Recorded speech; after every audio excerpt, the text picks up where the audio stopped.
Hey, RetconRaider here, and welcome back to Warhammer 40k Rogue Trader. As today we continue investigating things that are beneath our station, and, just generally around it. I will say, I almost feel overwhelmed just by the sheer density of how tightly they've packed this moderately sized map with content. Though I suppose it is a fairly accurate representation of what it would be like to be living on these overcrowded, claustrophobic lower decks. Not to mention, of course, they did leave us literal markers indicating the direction we're supposed to ultimately go. I mean, everything else, aside from those specific markers, is optional content. I just hate to miss it. I've really enjoyed what we've seen thus far, so I'm trying to be thorough, but if I walk past something that looks interesting, by all means, please mention it in the comments. I'll double back as need be. Keep your wits about you. Those baton-wielding bastards have gone bleeding mad. Another 20 of our folks torched along with their shacks.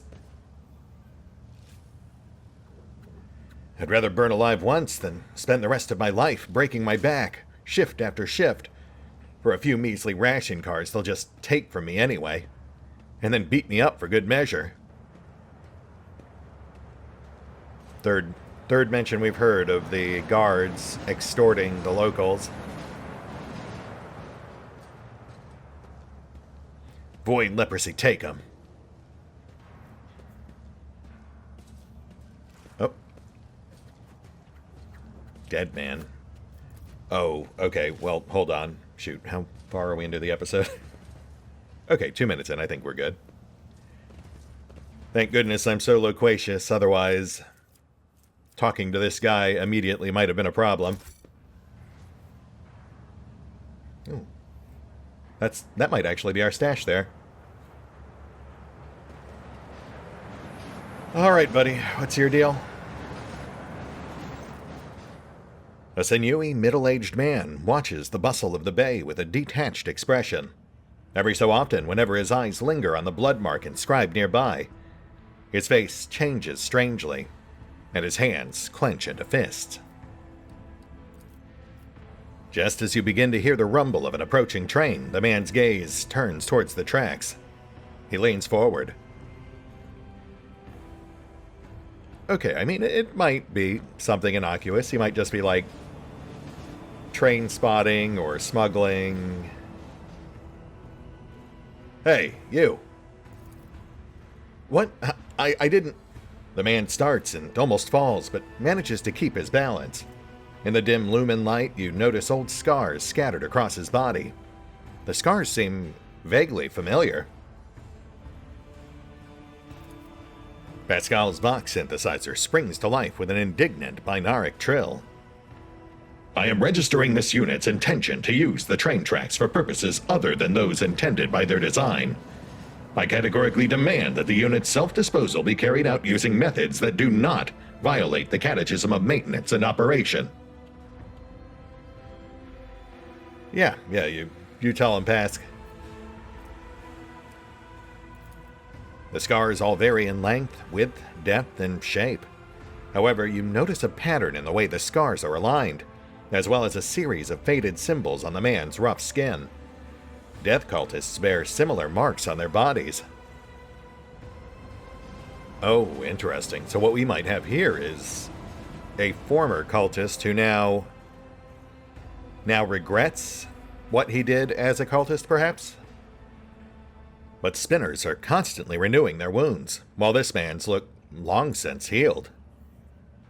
Right, so he hasn't been an active member of the cult for quite some time. I can't help but notice you keep looking at that symbol there. Any particular rhyme or reason for that? It's a symbol of the blood-spun web. I come here every watch, but it hasn't been here before now. I guess today must be a special day. He smiles strangely. The man's faded eyes go wide as he notices Cabela. His voice quivers. You... Have you come to take me to the other side? Cabela briefly studies the man's face, then turns away. I do not know you. Death's gaze is not upon you. The man lets out a dull groan and turns to look at the symbol again. But then, why? Why is it here? You know, I might have some suspicions, but, tell me, friend, who are you? A dead man. I lost my name years ago. I've been just another dead man ever since. You dare insult the rogue trader with your impudence? Your body may already be covered in scars, but your tongue seems to be asking for more. Alright, easy, Abby. We're just having a conversation here, bud. Look, I'm not trying to get things off on the wrong track here, but I do have some general concerns about your current behavior. Rough day? My whole life has been rough, and I only have myself to blame. I've tried to change things, fix things, but I always ended up here, so eventually I accepted the truth. Uh-huh. And I don't suppose it has anything to do with that web of scars you're sporting? I imagine you have quite the tale you could spin about that. Yeah, I was a spinner. But I failed to complete my final assignment. So I was exiled from the cult. The Vizier told me to kill the one who would be at a certain junction of the utility tunnels at a certain hour. I went to the appointed spot, then I waited. An hour, 2, 5. The junction was still empty. Nobody came. After hours of waiting, I finally realized. The person at the junction had been me the whole time. It was my turn to go to the Undying One. But I was afraid. I couldn't do my duty. I ran. Is there any particular reason they would order you to do that? I mean, is that just the Blood Spinner retirement program? Oh, here we go. The man looks at you. But some would choose to leave the righteous path. These earn penance in due time. Her whip sings vengeance on renegade menace. Her blades pass sentence, for cowards seek to hide their hearts. But death makes no pretendance. It takes what is due, in essence. He stops, then adds hoarsely. The third verse of the Song of Trailing Blood. The Vizier recited it to me before sending me on my final assignment. I didn't realize at the time that it was my judgment. Interesting. Okay, so not really a retirement. Another verse, another step along the trail of blood. The riddle is trivial.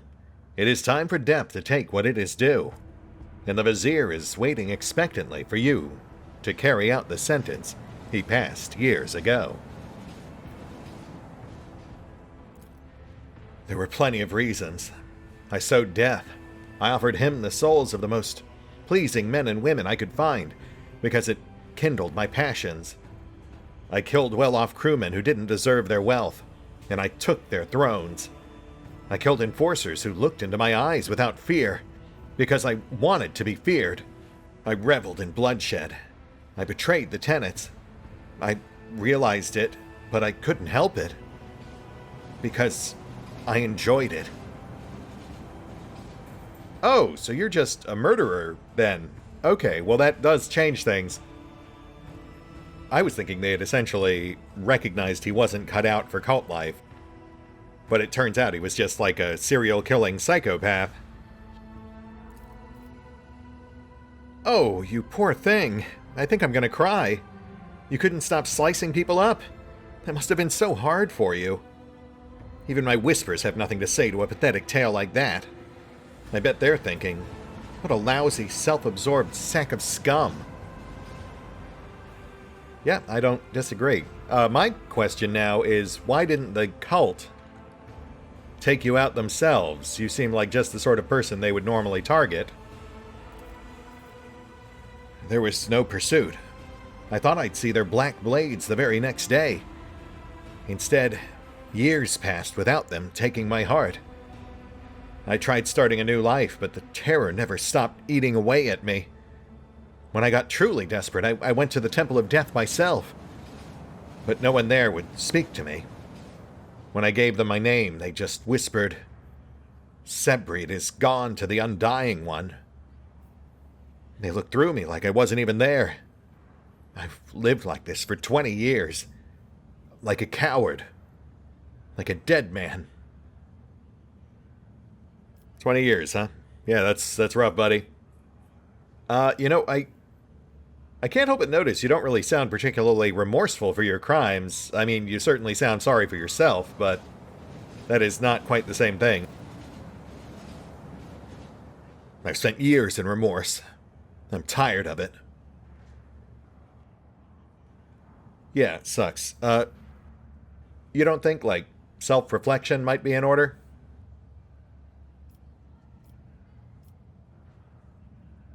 So, hey, I'm going to get right to the point here. Do you still kill people?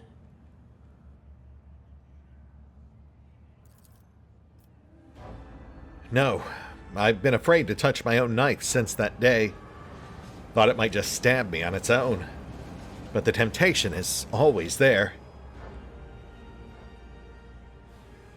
Right. Well, I will say I am very tempted to kill you, but I feel like the cult might actually have the right idea here, which is to leave you perpetually hanging, fearing the reprisal that may or may not ever come, which I am loath to interrupt. I mean, obviously they placed you here for me to execute myself, but honestly, I'd rather just let you keep twisting. You disgust me.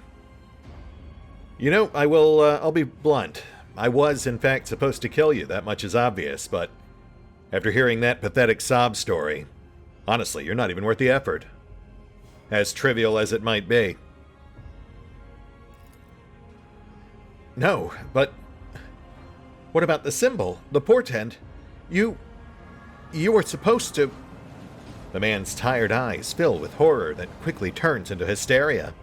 His knees buckle and he staggers heavily, before falling onto the tracks with a pitiful cry. No! Help!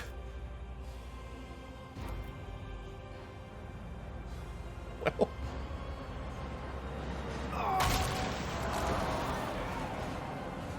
Cabela stares at the remains of he who was once her brother in service. Truly, it is better to die for him than to live for yourself. This, he forgot. Yeah, I guess there is some general wisdom to those words. Also, I'm kind of glad it played out that way.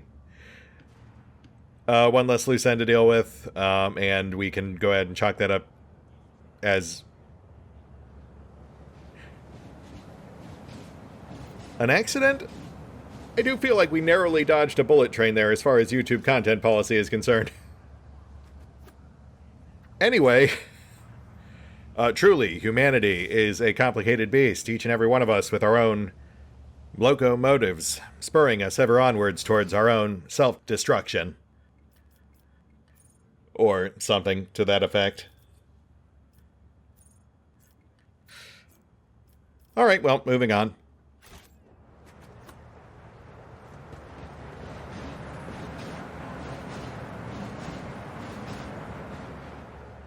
Oh, right, that's where we had our intensive training with Montag, so we are now officially on the wrong side of the tracks. Or perhaps the right side, who's to say? Everything is relative.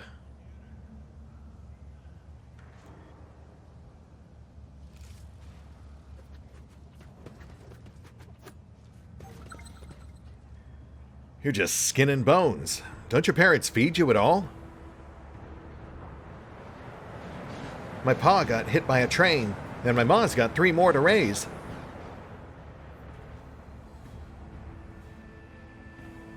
You scrawny little snot. Here, eat some rations before anyone sees, and get out of here. I can have the whole thing? A whole ration pack? I mean, thank you so much, Master Enforcer, sir.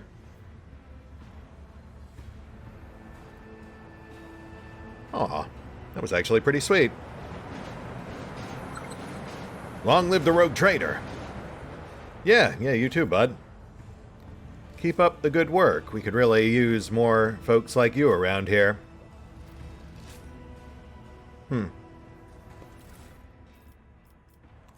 And yet more ration cards.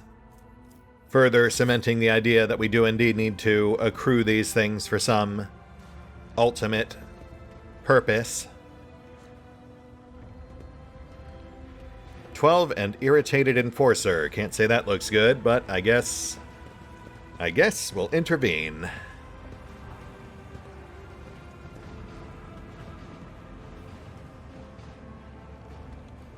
How many times do I need to tell you, ungrateful maggots? Mistakes must be paid for.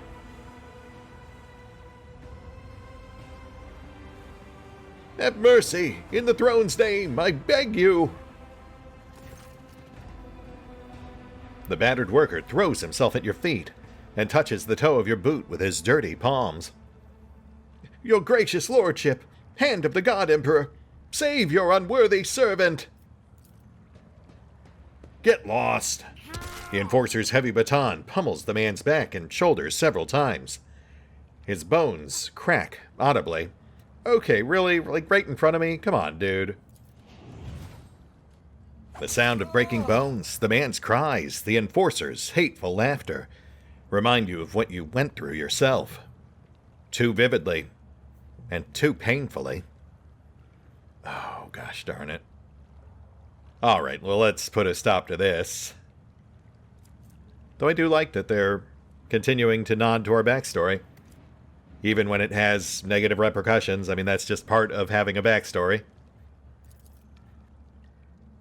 My sincerest apologies, Lord Captain. Your boot, I'll clean it right away. Yeah, don't touch me. A murmur of discontent breaks out among the gawkers who have gathered around.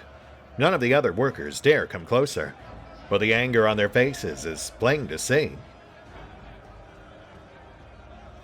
Alright, everyone just stop what they're doing.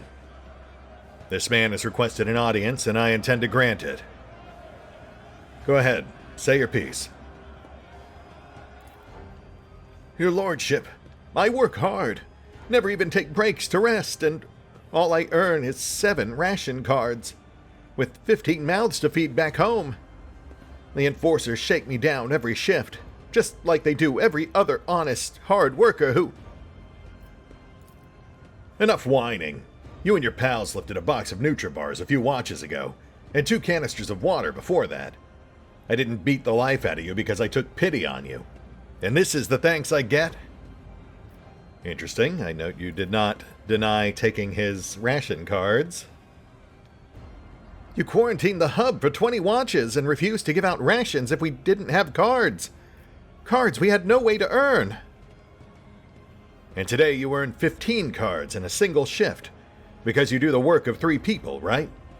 Or did you take your pals to a dark corner somewhere, do them in, and take their share? I didn't do them in. It was an act... The worker stops himself, cowers, and whimpers. They got their heads bashed in by crates. The dead don't need rations. Ooh, this is interesting. We've got a lot of moving parts here, but ultimately it does all seem to track back to the enforcer confiscating ration cards, possibly through extortion or... Well, I mean, that's got to be what it is. It's not the first time we've heard it brought up. Though it is also interesting to note that of the various crimes they accused each other of, none of them ever really denied it, except for the implication that 12 murdered his co-workers. He didn't deny looting their bodies, though. He definitely did that, which I'm assuming is what triggered this particular confrontation. So ultimately, while there are some shades of gray in there, I think my ultimate takeaway here is that everything kind of stems back to the enforcer abusing his authority and confiscating or extorting ration cards from workers, and then sort of deliberately turning a blind eye while they do various things out of desperation to survive, which he then in turn holds over their heads, I assume, for further extortion. I suppose there is some murkiness around the death of these other two workers. I do wish we could investigate or ask more questions about that. But it looks like they're actually sort of pushing us into now passing sentence. And obviously with a crown like this, whatever choice we make is going to have wider ramifications. What is this mess? Ah, I see. You know what? That's tempting. If I were running like if I were running a noble or a member of the Exsellsior, perhaps.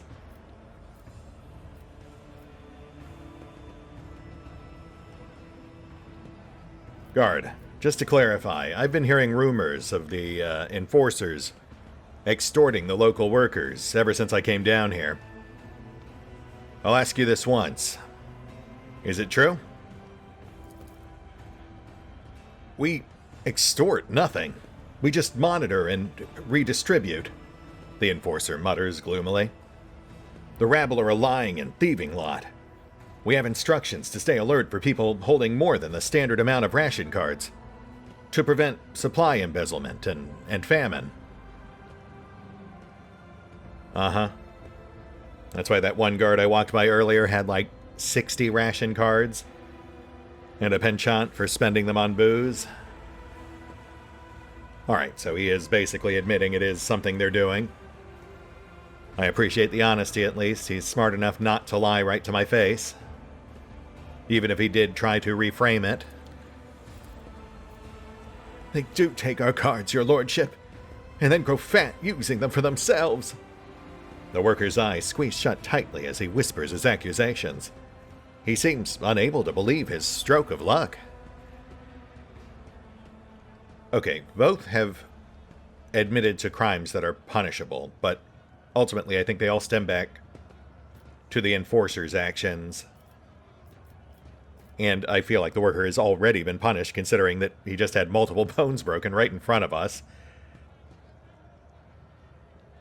I do notice, however, that of our options to punish the enforcer, 2 involve stripping his rank. That would essentially be a death sentence. There's no way he would survive without the protection of his rank amongst these people, not after the things he's done.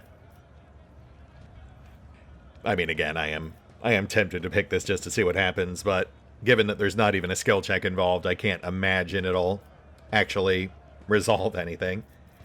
So, I mean, really, of our options that we have here, that's the other thing we have to keep in mind, is it's not just these two idiots, we've got an audience, so, you know, whatever choice we make here is going to have wider reaching ramifications based on whichever side we're perceived as taking.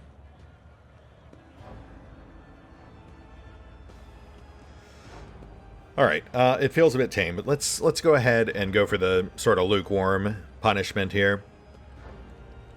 I feel like that will relieve some tensions, but without completely undermining the enforcers, or getting anyone killed. Give this man his ration cards back. I don't want to catch you doing this again.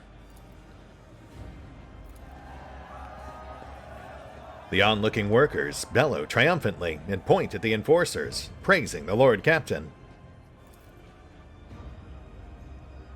A sullen, red-bearded man with keen, black eyes draws your attention.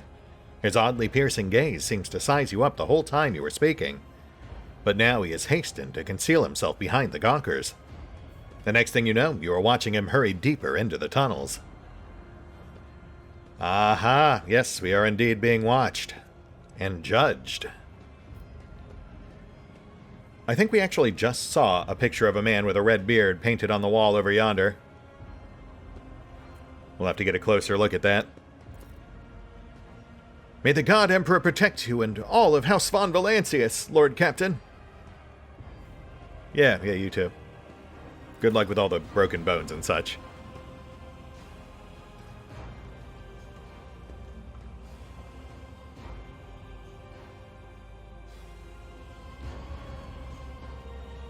Ooh, what's going on over here? Mysterious unlabeled switches.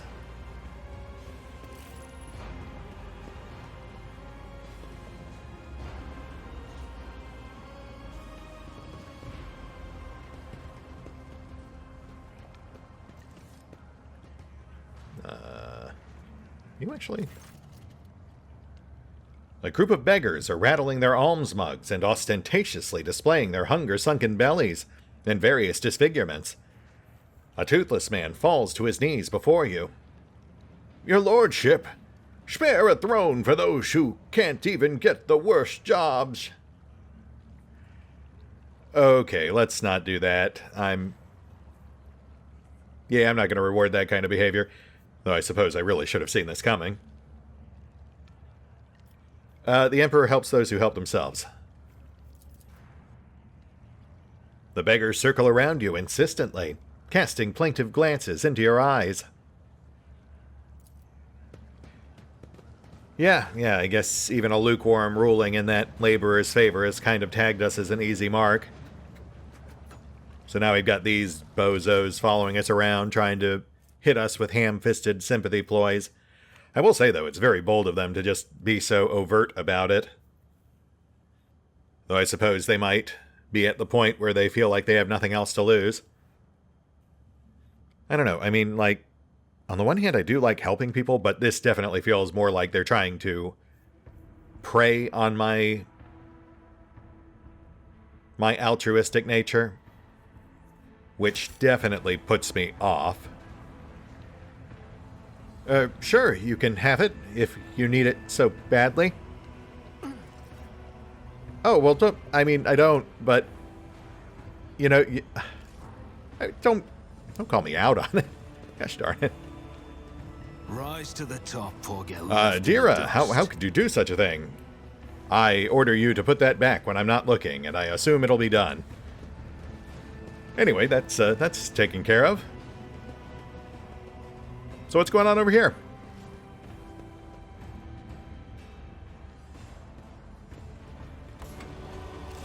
Crane activated, Lord Captain. Oh, okay. So that's... Oh, right, yeah. Okay, that's pretty straightforward now that I know what they actually do. So that's a way we can move the crate. Or perhaps crush this poor enforcer for no apparent reason. Right, and we can now actually see these are the directional controls. One for vertical movement, one for horizontal, and then one to lower and raise. And then the squares mark where the crane will end up after each movement. Which, yes, does very much imply we could, in fact, kill that poor enforcer. I just, Thrown! The claw's jammed again. Now we have to attach it to the container manually. Okay. I guess I can do that. Is there money to be made?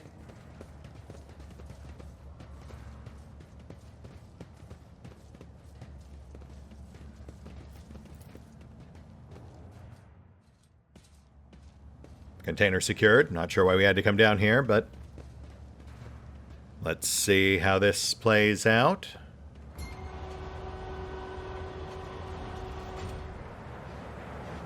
Okay. Not gonna lie, that really did kind of feel like they were setting us up for something. During each shift, railway hubs direct thousands of containers carrying the rogue trader's cargo to various destination compartments. Cool. Oh, yes, and there's our picture of the man with the red beard. Someone has sketched a hasty portrait of a worker with a red scarf over his face. The artwork still reeks of chemical pigment, judging by the layer of flaked-off paint. It has been removed several times already. I mean, really, what is a beard if not nature's scarf? Also, yeah, given the size and placement, they definitely very deliberately positioned that so he would see it on the way in. Sir? Ah! Who are you? No, shh, don't make noise. They shot everyone. Please, don't tell them. I'm gonna need more context. Okay, well, apparently someone shot all of someone else. Good to know. We'll keep that in mind moving forward. Also a power pick, which I assume is for a power guitar. Good for piercing armor. No surprise there. Nice to see new weapon types, though, again, sadly, I don't think something that's really geared towards our particular crew. I actually hoped Cabela would be a good place to offload some of our more interesting new melee weapons, but most of her abilities are only keyed off swords, so that does rather inherently limit her.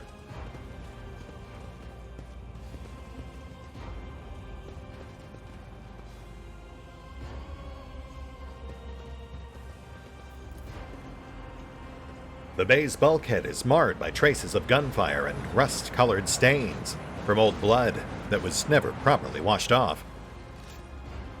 Gross, but not at all surprising. Apparently we have very lax sanitation standards, which does seem weird for an enclosed environment like a spaceship, but you know, what do I know?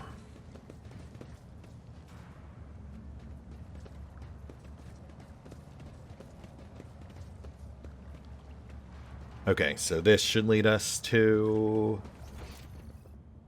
Yes, it does seem to wrap around.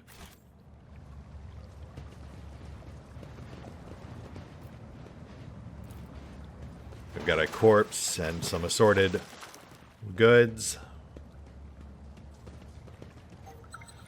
Also, we just spotted something.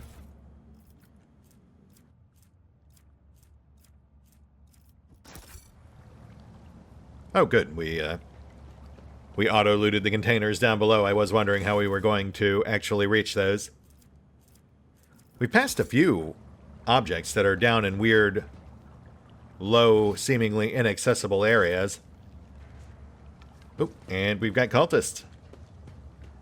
Your blade has brought death against the Damon's will. You have broken a sacred vow, and will be punished accordingly. I have carried out the will of the Undying One, and he alone will judge me. So be it. Yeah, that seems about right.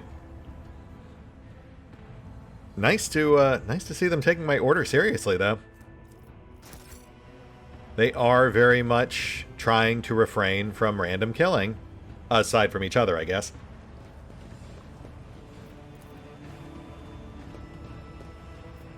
A boot print has smudged this symbol slightly.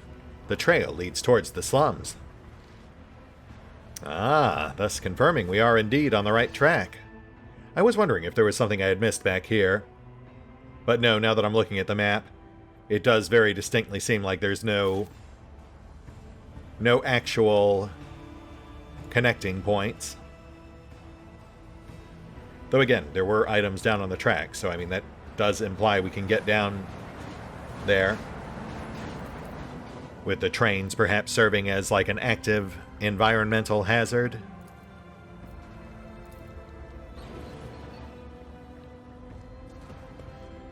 Up. Autosave, always a good sign.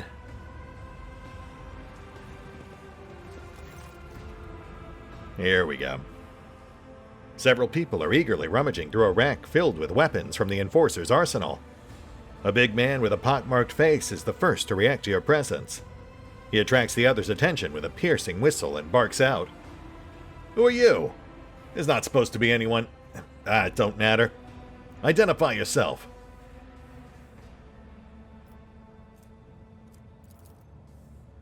Makeshift armor peeks out from beneath their ragged clothes, and their battered weapons display a patchwork of crude repairs. The group stares longingly at the rack where the good plasteel gleams, restlessly clutching their humble weapons. You notice that the little finger on every person's right hand has been cut off. It is hardly a coincidence. Abby, I know it's been a while, but I think you know what to do. Before you stands Lord Captain Valen von Valancius, master of this vessel and everything on it, including those goods you are pawing at with your unwashed hands, and your miserable lives as well. Thank you, Abby. The people turn to stare at you in disbelief and exchange heated whispers. The excitement is interrupted by the leader's roar. What are you gawping at? Hurry up and bend your backs as is right and proper. Your lordship, you must excuse these blockheads. I was taken aback myself. It's not every day you see the rogue traitor in the flesh, and as for this... The man casts a grim glance at the rack. I won't insult you by denying it. You've caught us red-handed. Yeah, there does seem to be a lot of that going around lately. Though I do appreciate you not trying to, weasel your way out of it. So who am I talking to? The Hard Nines, a gang. A brotherhood from Transport Bay 9. Don't think we're parasites. We do our bit for the prosperity of the ship. We're sort of, assistants to the enforcers. Self-appointed. We make sure that order is maintained in compartments where the enforcers are too lazy or greedy for bribes. We put a stop to robbery and free thinking, and, well, we accept a small contribution as a show of thanks. I mean, yes, we have all but confirmed at this point that the enforcers are indeed extorting the locals. So them just not doing their jobs in some sectors certainly would give rise to people trying to police their own. I assume you've got some compelling reasons as to why I shouldn't just have you killed on the spot? You could execute us, but who would take our place? Shameless scum who rob and kill to their heart's content. Bastards who accept mutants into their gangs and prey to the archenemy. There have always been outlaws on this ship. You're better off with outlaws like us. We don't go too far, and we keep the heretics down. If the rumors about you are true, then you yourself know how it goes. They're criminals, and then there are criminals. You know what? You are not wrong. There are definitely different shades of criminals and ne'er-do-wells in this universe of perpetual grays.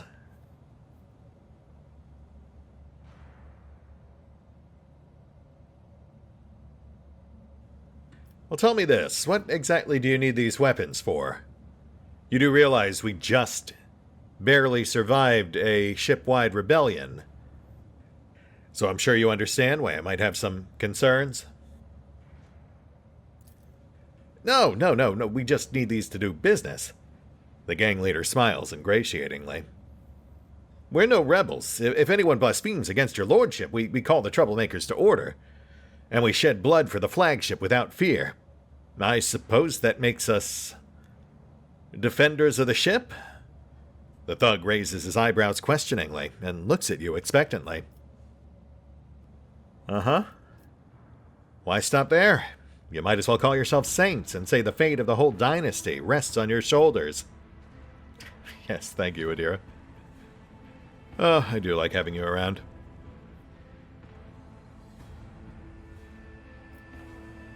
You seemed, to be under the impression that no one was supposed to enter this chamber while you were here.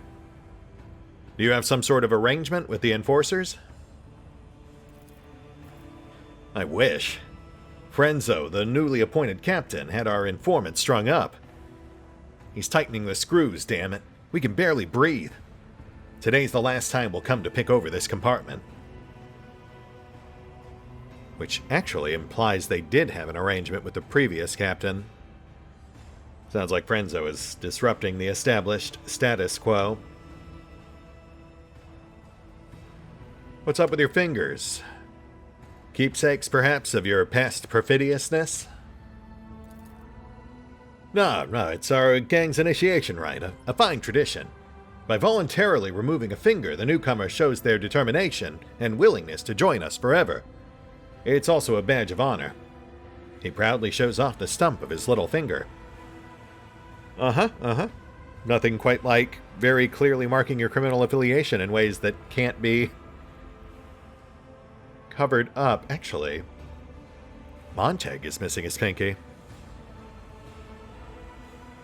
Did Montag mention Bay 9 to us before? Alright, you know what? Against my better judgment, and considering our only other option is to kill you, I think we will actually let this fly. We definitely need to have words with Montag, though, and Captain Frenzo. See if we can perhaps fill in more gaps here, because there are some interesting implications. The death cult is abiding by our new rules, but we're not exactly ingratiating ourselves with them. We have very deliberately failed their first two trials. So it would be good to have other people in our corner down here for when things inevitably do reach their boiling point. Alright, I'll tell you what. Help yourselves to some of the basic weapons on the rack there. Serve the ship well, and do not abuse the trust I have placed in you. The seneschal grits his teeth, impotent in the face of your choice. One day I will realize the depth and wisdom of your decisions, Lord Captain. But in the meantime, I will pray that this act does not come back to haunt you. Yeah, you and me both. Really just kind of playing this by ear, bud. Hear that, boys? The Lord Captain himself is expecting good things from us. We can't let him down. His cronies make sounds of approval. We will fulfill your command to the letter. Cool. Just, use those letters sparingly, otherwise we'll have words.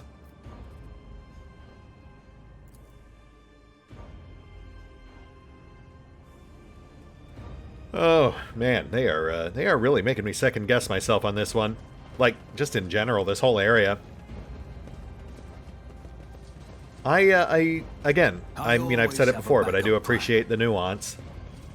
It really is difficult for me to kind of guess which choices will lead to what consequences. Because my crazy Dungeon Master brain can definitely see the setup leading into, like, 6 or 7 different potential payoffs for every one of these scenarios they're hitting us with.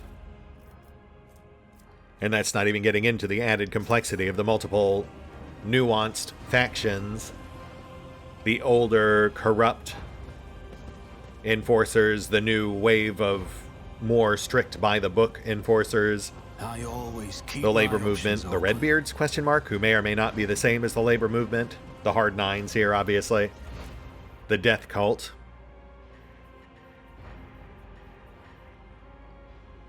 All right, let's push on. I'd like to see. We're pretty much out of time, but let's do one more thing.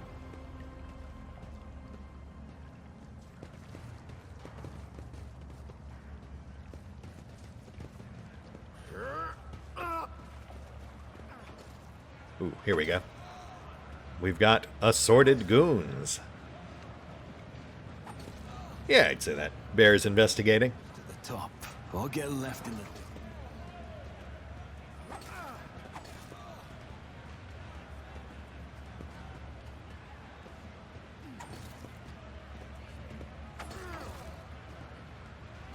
The kids have been waiting for you. How was your shift? We worked hard. I helped out a friend with the loading, and he gave me some cards. Take them in exchange for new shoes. Yours are all worn out.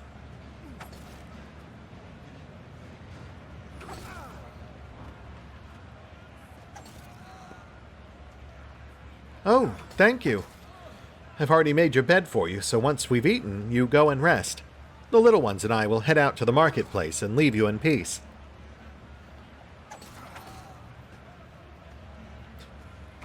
You know, this would be a lot more touching if not for the two dudes just going to town on each other right behind you.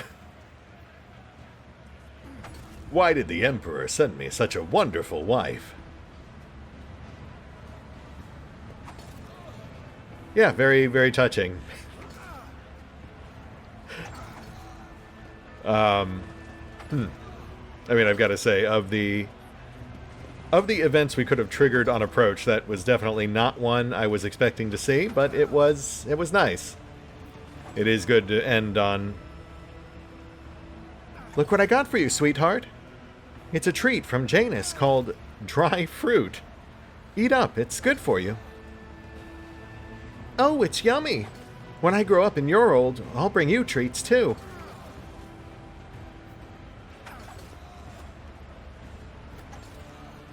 Yeah, I was about to say, it is nice to actually end one of these episodes on a sweet note. Apparently, literally. Cheer up, folks. We'll be eating soon. Unless they close off the vat again, of course. I hope we get something besides sludge this time. Oh, interesting. Yeah, that's like an algae dispenser. It is a common staple in sci-fi settings.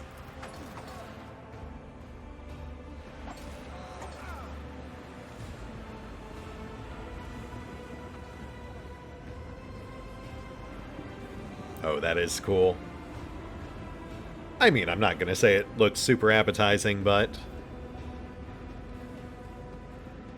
hygiene and maintenance issues aside, that's a very nice bit of world building. It does kind of explain where the, like how these people survive down here. Which, honestly, really helps with the immersion in this game. I love seeing just, like, the day-to-day lives. It's like I said back on the scavenger ship. You know, seeing those nomadic starship scavengers just eking out a living without any overt, fantastical threats to contend with. That was a nice change of pace, and this is too, though they do definitely lay it on a bit thick with the with some of the moral and ethical conundrums, but they are at least nuanced, which again I do appreciate. That said, as much as I hate to say it, I think we do have to call it here, but we will we'll pick up again soon as we delve ever deeper into these lower decks. And I've got to say, I am looking forward to it. See you then.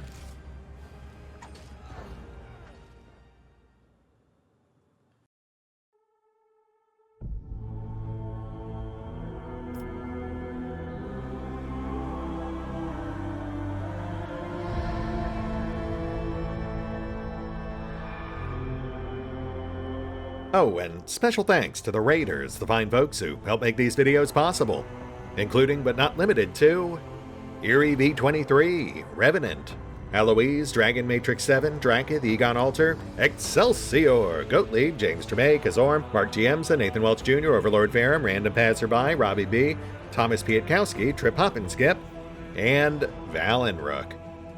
Thanks for your support, guys. That said, if you'd also like to help support the channel, then feel free to push the buttons that do the things. Trust me, it does make a difference. Or you could even check out the PayPal, the Patreon, the Nexus GG, or the YouTube memberships. Links are in the description. Let us not dawdle.